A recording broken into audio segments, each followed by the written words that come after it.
Hi, I'm hoping you took a second to read that post I just posted from another breast cancer patient. I don't even know who she is, but a friend shared.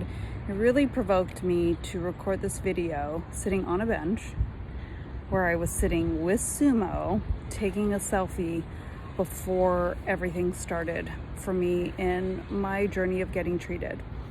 And there's this really big disconnect between caregivers or friends or loved ones on perception of post-cancer reality versus the cancer patient's post-cancer reality. And I know this because I was the caregiver and the loved one of my mom.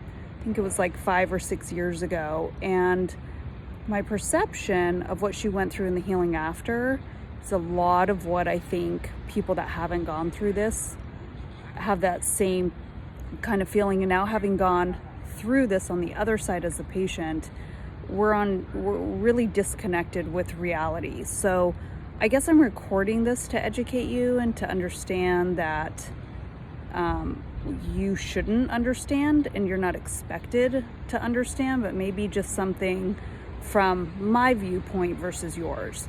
So the day I finished treatment, people were celebrating. Oh my God, you're done, this is amazing, which is a normal thing to say, and I can understand why you said it, and I felt the same way and said it to my mom. And for a lot of you, this is over now. Like, getting through the treatment was the scary part for you as a friend and as a watcher buyer, but for the patient, it's actually the opposite. So for the patient, when I was finished with treatment, and I mean, I was even getting messages about like, what are you doing next? Like, where are you gonna work? What is going on? I mean, like, not even 2 or 3 weeks after, I felt the worst I had felt the entire time while I was getting those messages of congrats and you're done and what's your next move.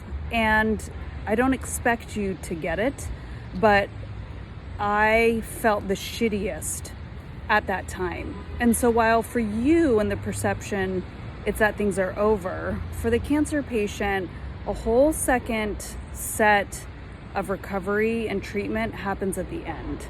And not only feeling like shit physically, but burdening the emotional trauma of the experience that happens after it's all finished. So I give you an example. During treatment, you feel the shittiest you've ever felt, and side effects are horrific. There's days that you wake up and you're literally wondering if you're gonna make it through. Like, it's not the cancer that will kill me, it's the treatment to the cancer that could kill me. And it's horrible, like in ways that I can't and never want you to know. But it's also safe. And while you're going through the treatment, you know, if I feel this horrible, it's working and I'm under treatment, so I'm safe. And the day that safety net finishes and the day it's all over, you no longer are safe. And the better you start to feel, the more terrorizing it is that you're not safe. So it's this crazy conundrum that I would never imagine, and I didn't even think about it when my mom was going through things, but that's real life. Also, in recovery, physically, like, I do not know how I have bounced back and have been able to do what I've done physically. Maybe it's because I was in really good shape before, or this was part of the lifestyle, but it's not normal to be able to come out of a treatment and physically be able to do things. And the first month to 6 weeks of that for me was so hard and so painful. I don't know how or why I pushed through it. I do definitely think it's more logical to quit or not even try, but I did, so I got over the hump. But physical changes for people are real. Side effects linger. They don't just go away. Your body doesn't just change. And the expectation to look a certain way and be a certain way because you're done is so unrealistic, because you're not really done when it's done. So when things finish, you're just starting the healing and the recovery physically. And then we layer in the emotional. And so as I was talking to my counselor last week, I was like, I'm just getting these bouts of being so tired. Like today, I'm so tired. So I've been up for like 3 hours and I'm going to go back and lay down and whatever. I don't know why. It's just one of those days and I have to be patient and accept it and embrace it. But she explained that the emotional healing and working through things will physically make you feel shitty and take everything out of you. And so even if you're okay physically, now you have to layer on the emotional healing. And so I guess I'll wrap up by saying I didn't get this as the friend, daughter, caregiver of a patient before.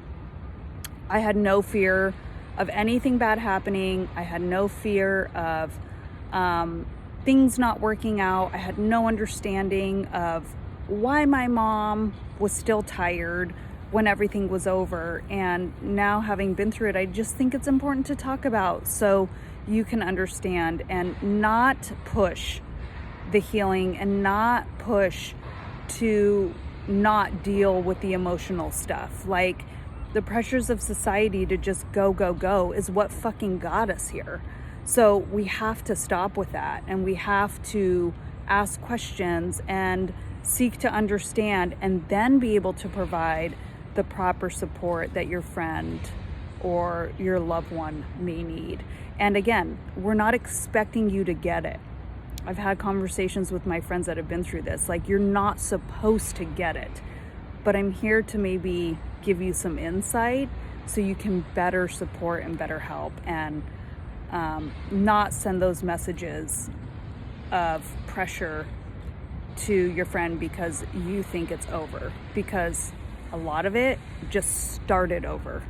It's not over, it just started over into now a whole second part of a healing and of a journey. So I just want to share that with you because I think it's important. Have a good day.